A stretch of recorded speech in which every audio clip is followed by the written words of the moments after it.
Okay, very good afternoon to everyone. Sorry, Dr. Singla, I forgot to introduce you. So now It's that your okay. introductory slide is there, Dr. Singla, everybody knows, is head of the Department TB and Chest at NITRD. And he is also contributing to writing the guidelines, and he's been giving his technical input to sensitivity division in various forums. Thank you. Okay, thank you for that.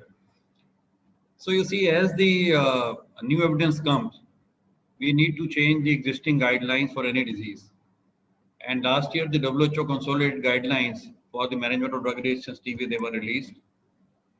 Prior to that, in the last quarter of 2019, the organizations like ATS, CDC, IDSA, they had also released their revised guidelines for the management of drug resistance TB. So keeping these guidelines in mind, keeping the local experience, keeping the expert opinion of the National Technical Expert Group, India also revised their guidelines. And in March 21, that is on the World TB Day, the guidelines for the programmatic management of drug resistance TB in India, they were released.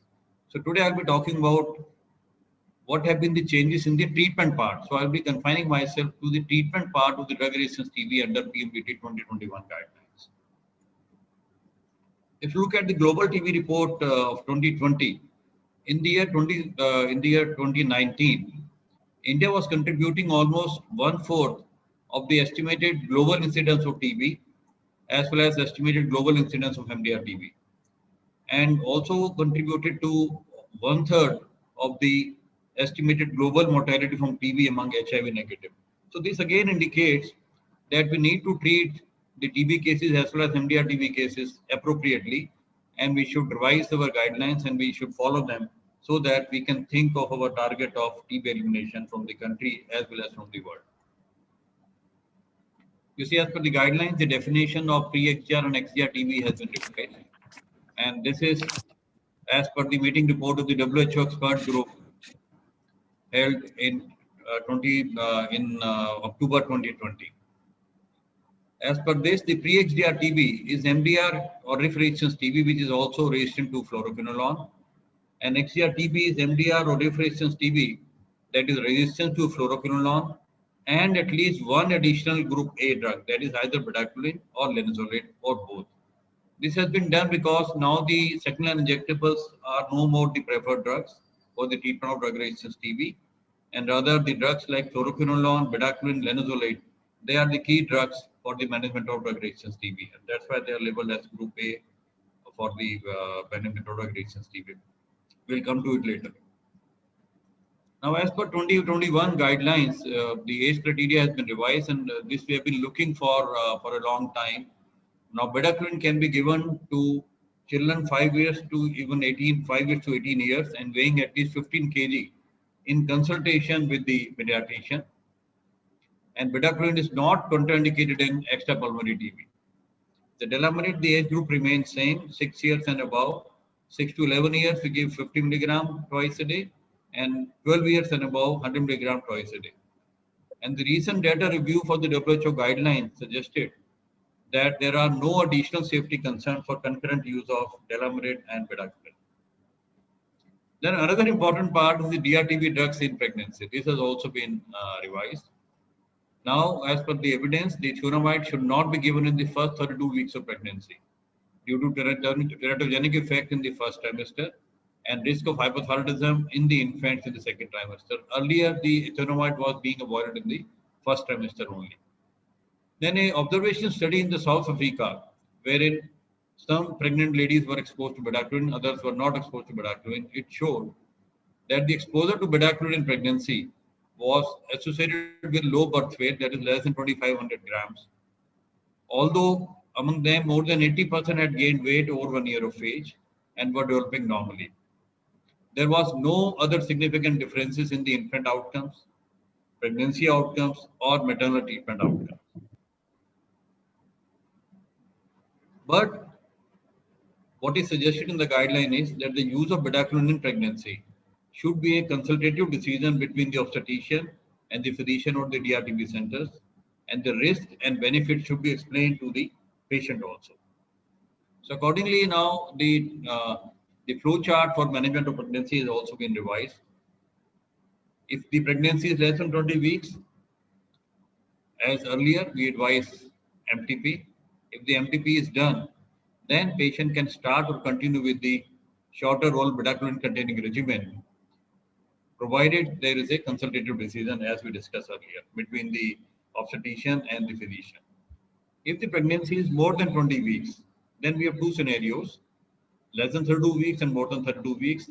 If it is less than 32 weeks and the patient has not gone for MTP, then shorter regimen cannot be started because even ethionamide cannot be given. In pregnancy which is more than 32 weeks, in that case, if there is no other contraindication of shorter regimen, patient can be offered the shorter oral bedaquiline containing regimen or longer oral bedaquiline containing regimen. And in case any replacement is required, then we'll do as per the replacement sequence, which we'll be discussing later on. Looking at the neo drugs and the antiretroviral drugs interaction, for delamanid, the drug-drug interaction studies of delamanid with tenofovir, efavirenz, and lopinavir, ritonavir respectively suggested that no dose adjustments were needed when delamanid was used with any of these antiretroviral drugs. With bedaquiline, the efavirenz leads to induction of cytochrome P453A4 and may lead to reduced exposure to the bedaquiline, while the lopinavir, ritonavir, they inhibit the CYP3A4 and may lead to significant increase in bedaquiline exposure and may cause QTC prolongation. Good thing is that the another first-line drug for the HIV, that is dolutegravir, can be given safely with bedaquiline as well as with delamanid. Regarding the management of DRTB in CNS TB, the rofloxacin, moxifloxacin, ethionamide, cyclosinine, linezolid, and imipenem, cilistatin, they penetrate the CNS well. The high dose INH and pyrazinamide, they can also reach the therapeutic levels in the CSF and may be useful if the strains are sensitive. We need to remember that the PAS and ethambutol, they do not penetrate the CNS well and should not be counted as effective agents for MDR-TB meningitis. Amikacin and streptomycin, they penetrate the CNS if the meninges are inflamed. There's a little data on the CNS penetration of clofazimine, bedaquiline, or delamanid. So, looking at these facts, the guidelines have suggested that the longer oral MDR-XDR-TB regimen must be modified as per the replacement table for the management of DRTB in CNS TB. In October 2020, the National Medical Commission issued a Gazette notification mandating all the medical colleges of the country to establish a facility for management of resistance TB by the time of their third renewal. That is when the first batch has reached the fourth batch of the MBBS students. So this again indicates the importance our country as well as the National Medical Commission is laying on the appropriate management of drug resistance TB. Then regarding the integrated diagnostic and treatment algorithm for details, to changes. So initially, as earlier, they all presumptive TB in certain areas and all the key populations, TB patients and non-responders to treatment, they are subjected to NAT. And in case rifampicin resistance is not detected, then they are subjected to the first line LPA. And in case the sensitive HNR, they are given the first line drugs. And in case the H resistance is detected without rif resistance, then they are offered the H monopoly DRTB regimen. On the other hand, in case the rifampicin resistance is detected and they are offered the first and second line LPA and the liquid culture DST. And if there is no other exclusion criteria for the shorter regimen, so first to be considered is the shorter regimen. If there is no other exclusion criteria, no additional resistance like the fluoroquinolone, or there is a H resistance with only CAT-G or only INHA, not both, then the shorter regimen can be offered. You see again there is a change that earlier even INHA mutation alone was a contraindication for the start of shorter regimen, but now it is no more. So in these cases, we will offer the shorter bedaquiline containing regimen. And in case there is H resistance detected with both CAT-G and INHA, in that situation, the shorter regimen will not be offered. Or in case of the fluoroquinolone, then they are given the longer oral MDR-XDR-TB regimen. I'll come to it again. So as we know, currently in the country, we have three kinds of standardized DRTB regimen. H monopoly DRTB regimen, then shorter MDR resistance TB regimen, and longer oral MDR XDR TB regimen. Coming to the H monopoly DRTB regimen, this is of 6 months or 9 months. Levofloxacin, rifampicin, ethambutol, pyrazinamide. The duration of the regimen is 6 months. It can be given to 9 months in patient with extensive disease, uncontrolled comorbidity, extrapulmonary TB. If the smear at the end of 4th month is found positive, or when the regimen is modified, it can be given up to 12 months in cases of CNS, skeleton, and biliary TB. The use of neodrugs, that is bedaquiline and delamanid, is not recommended in H monopoly regimen. Looking at the replacement sequence in H monopoly regimen, there has been a mild change. If levofloxacin cannot be used, replace with moxifloxacin high dose if the second LP suggests, and also send liquid culture for detection of resistance to moxi and Z, same as earlier. If moxi or Z cannot be used, replace with linezolid, same as earlier. However, if linezolid cannot be used, we replace with 2 drugs, not 1 drug, that is clofazimine plus cycloserine. So this is a change. If 2 drugs, that is moxifloxacin high dose and pyrazinamide, cannot be used, then we replace with 2 drugs of the 3, that is linezolid, clofazimine, cycloserine, in that order of preference. So this is same as earlier. If rifampicin resistance, we need to shift to the appropriate shorter or longer regimen. Coming to the second regimen, that is shorter MDR resistance TB regimen. So we discussed earlier the treatment algorithm of MDR resistance TB. Here, in case there is a RIF resistance TB and no other exclusion criteria for the shorter regimen. So first option is shorter regimen, and we find no additional resistance, no fluoroquinolone resistance, and H resistance detected with either CAT-G or INHA, not to both. I'm emphasizing this again because there is a major change compared to the earlier guideline. Then we offer shorter oral bedaquiline containing regimen. So another thing in the treatment algorithm is now we are talking about the shorter oral bedaquiline containing regimen, and countries gradually planning to phase out the injection containing regimen. So currently we are using injection containing shorter MDR-TB regimen. This regimen is for 9 months, which can be extended up to 11 months. Intensive phase is for 4 months, which is extendable to 6 months. And the continuation phase is fixed for 5 months. In the initial intensive phase, we give 7 drugs, moxifloxacin high dose, pyrazinamide, ethambutol, clofazimine, and supplemented with kanamycin, ethionamide, and high dose INH. In the continuation phase, we give 4 drugs, moxifloxacin high dose, Z, E, and clofazimine. And we need to remember that this is a package of treatment. If any drug needs replacement, then we have to switch this to the all oral longer regimen. You see, in 2020, the WHO consolidated guidelines, they recommended a shorter oral bedaquiline containing regimen of 9 to 12 months in eligible patients with confirmed MDR or RIF resistance TB. Eligibility means who have not been exposed to treatment with second-line medicines used in this regimen for more than a month, and in whom the resistance to fluoroquinolone has been excluded. What regimen has been suggested by WHO is 6 months of bedaquiline. So this is not 4 to 6 months. This is bedaquiline will be given for 6 months, along with next 6 drugs for 4 months, extendable to 6 months if required.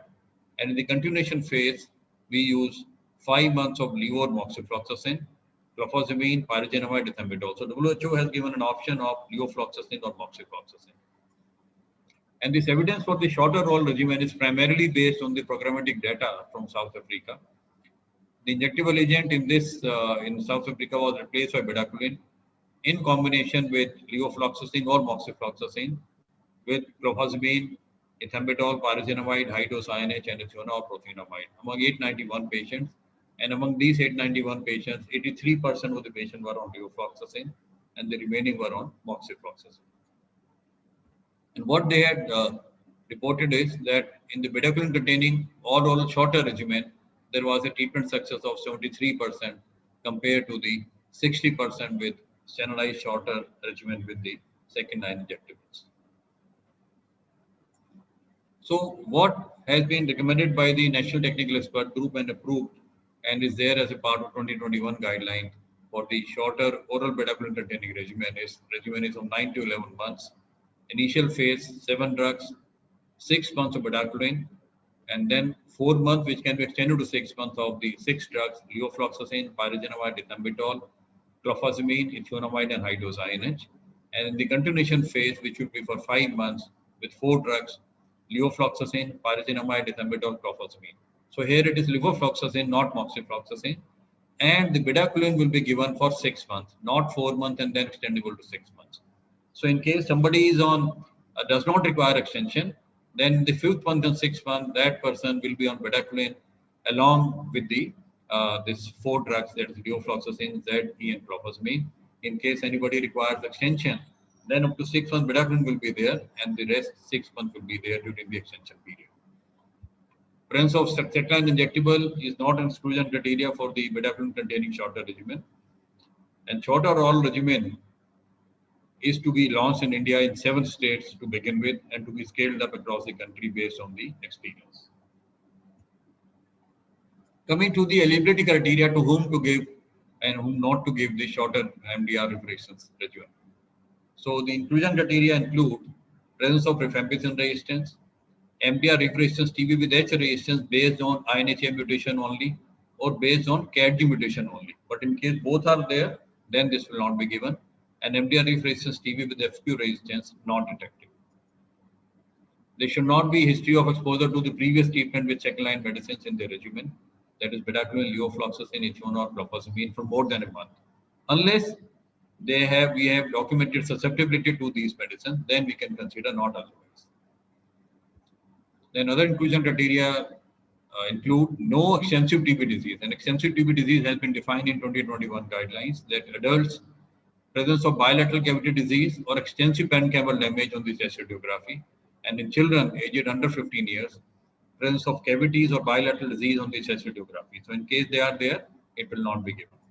Then there should not be severe EPTB disease, and severe EPTB disease has been defined as in adults presence of miliary TB, TB meningitis or CNS TB, and in children under 15 years of age, extrapulmonary forms of disease other than lymphadenopathy, that is peripheral nodes or isolated meta-channel mass without compression. So in this situation, if there is no extensive TB or no severe EPTB, then bedaquiline containing shorter regimen can be given. And another change is that in PLHIV without severe EPTB disease, they can be given bedaquiline containing shorter MDR reparations TB regimen. In earlier guidelines, in the PLHIV, even with non-severe EPTB, the shorter injection containing regimen was contraindicated. Other inclusion criteria include the children aged 5 years to 18 years of age and weighing at least 15 kg. Of course, in consultation with the pediatrician, they can be given bedaquiline containing regimen. In less than 5 years of age, bedaquiline has not been approved in our country, although WHO has suggested even 3 to 6 years of age. Then it can be given to women who are not pregnant or lactating. However, there is a catch here again, as we discussed earlier. In pregnancy with more than 32 weeks, bedaquiline containing regimen can be considered, but it should be a consultative decision between the obstetrician and physician, and the risk and benefit should be explained to the patient also. Bedaquiline is not recommended in the lactating woman unless the mother is willing to replace breast milk with formula feed.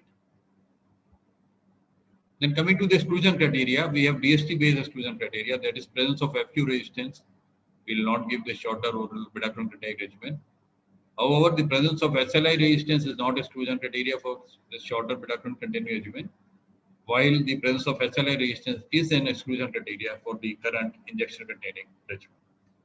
Then MDR reparations TB with H resistance detected with both INHA as well as CADG mutation, even they cannot be given bedaquiline containing shorter regimen. Other exclusion criteria, as already discussed, they include children less than 5 years of age, extensive TB disease, severe EPTB disease. Then exposure to previous treatment with second-line medicines in the regimen, which we've already discussed, again becomes an exclusion criteria unless they are susceptible. Then intolerance to any drug or risk of toxicity from a drug in the shorter MDR reparations regimen is another exclusion criteria. For the injection containing MDR reparations regimen, the inclusion and exclusion by far most of the time is same as bedaquiline containing regimen, except that it is contraindicated in pregnancy. It is contraindicated when DST shows resistance to injections. In children less than 5 years, it is not preferred due to the adverse drug reaction of the second injectables on the 8th nerve of the children, and it will be gradually phased out in India. The dosages I am not discussing, they remain the same as per previous guidelines, they have not been changed. Coming to the third standard DRTB regimen, that is longer oral MDR-XDR-TB regimen. You see, as per WHO 2020 recommendations, all group A agents, that is levofloxacin or moxi, bedaquiline, linezolid, and at least one group B agent, that is clofazimine or cycloserine tenazidone, should be included to ensure the treatment starts with at least 4 TB agents likely to be effective, and at least 3 agents to be included for the rest of the treatment if bedaquiline is stopped. However, when it was discussed in the National Technical Expert Group, in India, the experts concurred to start with all 5 drugs of Group A and Group B and continue with the 4 drugs in the latter part of the regimen, that is beyond 6 to 8 months, if the patient can tolerate the drugs and for operational ease in the field. This longer oral MDR-XDR-TB regimen in India is 18 months, which can go up to 20 months. Bedaquiline to be given for 6 months or longer in certain specific situations later. Then levofloxacin, linezolid, clofazimine, cycloserine. And after 6 months to 8 months, depending on the case, the dose of linezolid will be reduced to 300 milligram per day. In XDR-TB, the duration is 20 months. Now, as we discussed, if you look at the replacement sequence, there has been a major change in this replacement sequence as per the PMDT guidelines. If you look at briefly about what we were doing in PMDT 2019 guidelines, the replacement sequence in the first 6 to 8 months was, first choice was pyrazinamide, if sensitive, amikacin if sensitive, ethonamide if sensitive. So this is the sequence. Then PAS, ethambutol, imipenem, cilastatin, or meropenem, along with the amoxicillin tautanate acid. If bedaquiline needs replacement, we used to give delaminate. If delaminate cannot be given, give 2 group C drugs. If levofloxacin needs replacement, give high dose moxifloxacin if found to be sensitive. If moxi cannot be given, then give 2 group C drugs. Another guideline was that if linezolid, clofazimine, or cycloserine, they need replacement. Without the replacement of bedaquiline or fluoroquinol, so these 2 drugs are there, then there is no need to add another drug. So these were the main guidelines for the replacement sequence earlier in 2019. Now, if you look at the 2021, the guidelines have been changed, and the broad principles on which this replacement sequence has been designed is that we use the drugs as per their efficacy, no demonstrable resistance, prior use, side effect profile, and background resistance to the replacement drug in the country as per the National Drug Resistance Surveillance Report. The regimen should preferably be fully oral.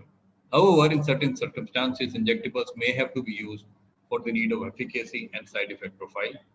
At least 4 to 5 drugs are to be used in the initial 6 to 8 months, and at least 3 to 4 drugs in the last 12 months. The replacement sequences, it's in the order of delaminate, amikacin if sensitive, pyrazinamide if sensitive, ethonamide if sensitive, then PAS, ethambutol, imipenem, cilastatin, or meropenem, plus amoxicillin clavulanic acid.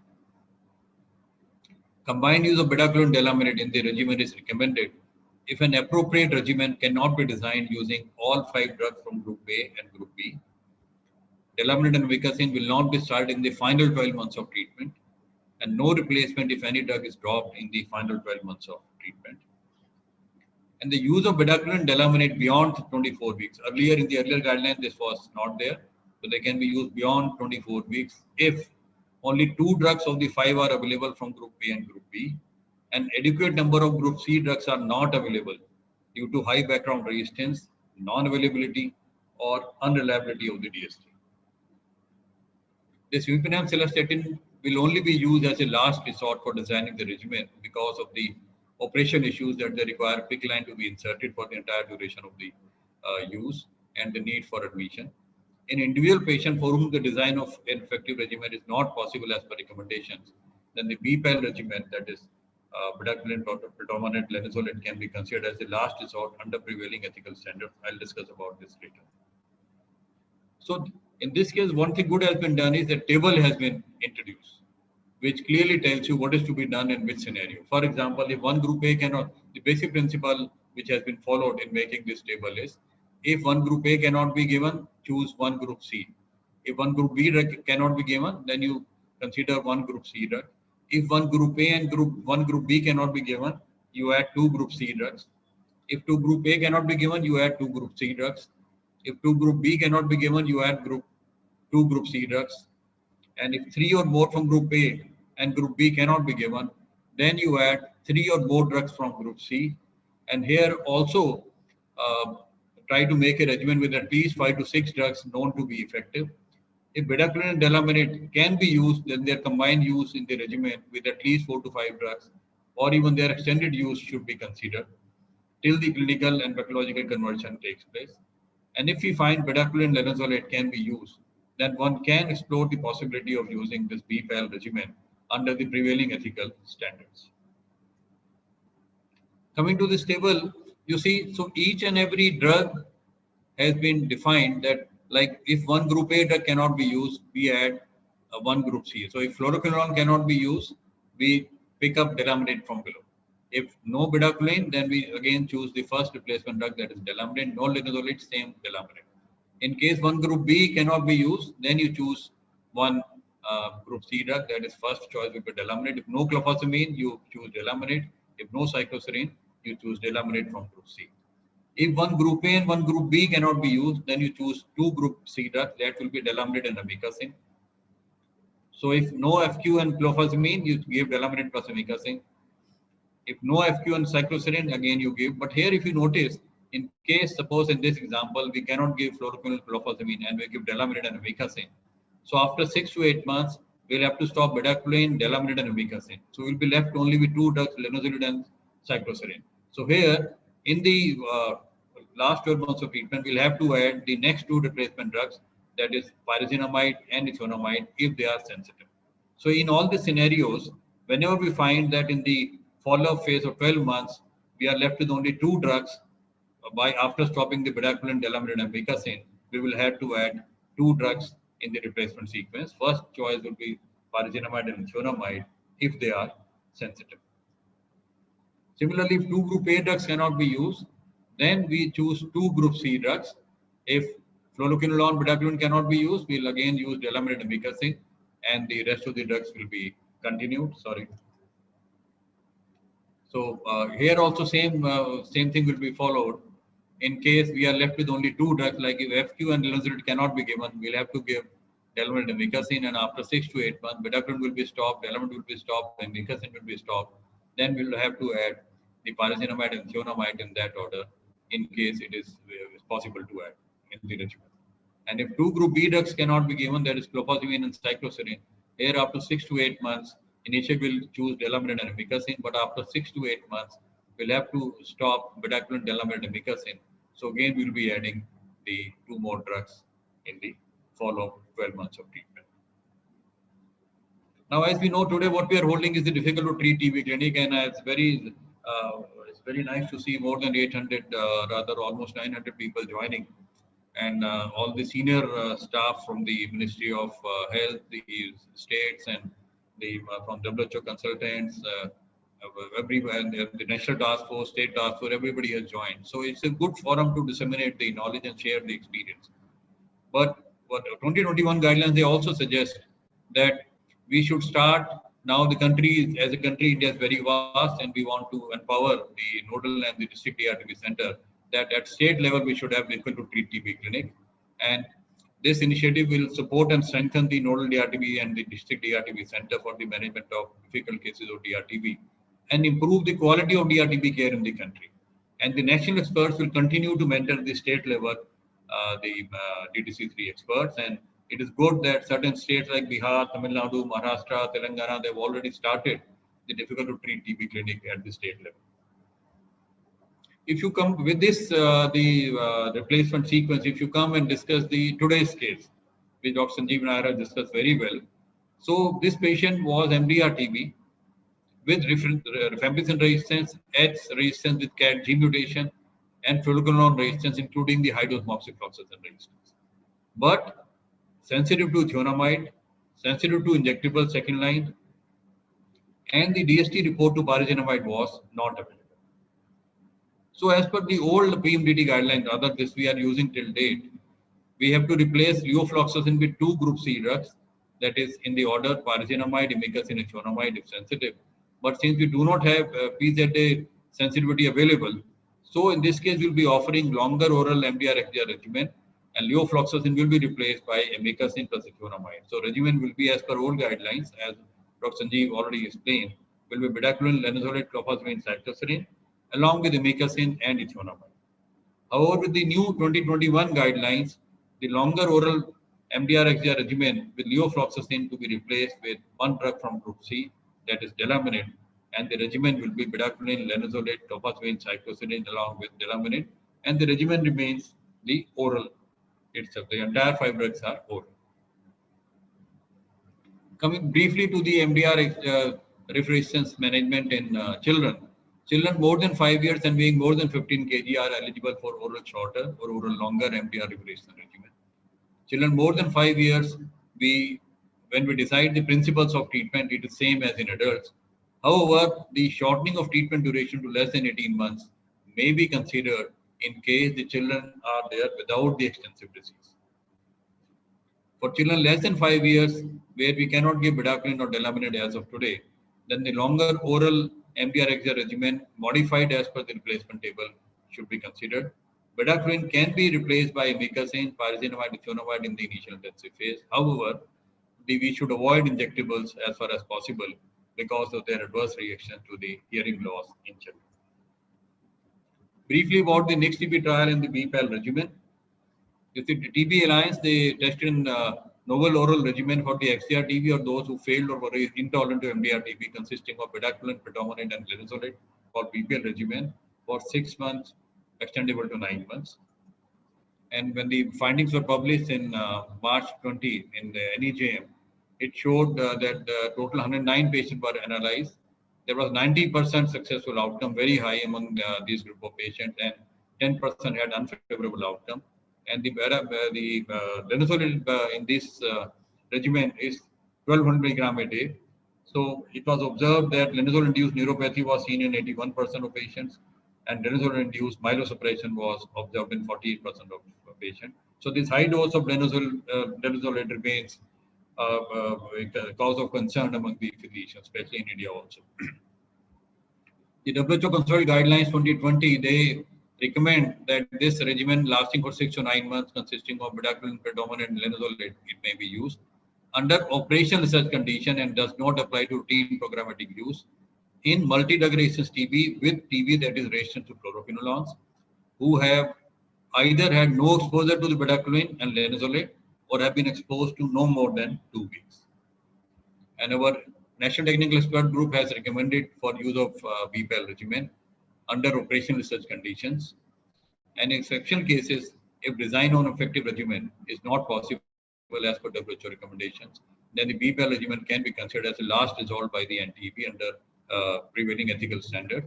Here, in case it is to be given after being discussed in the difficult to treat TB clinic, then NTEP will ensure the availability of the drugs. And just for your knowledge, the predominant has been approved by the DCGI for use as a part of BPAL regimen under the conditional access. Then there have been changes in the treatment outcome also. Regarding the interim treatment outcomes, the pathological conversion is labeled when the after pathological confirmation of TB at least 2 consecutive cultures at least 7 days apart. Earlier we used to say at least 30 days apart, they are found to be negative.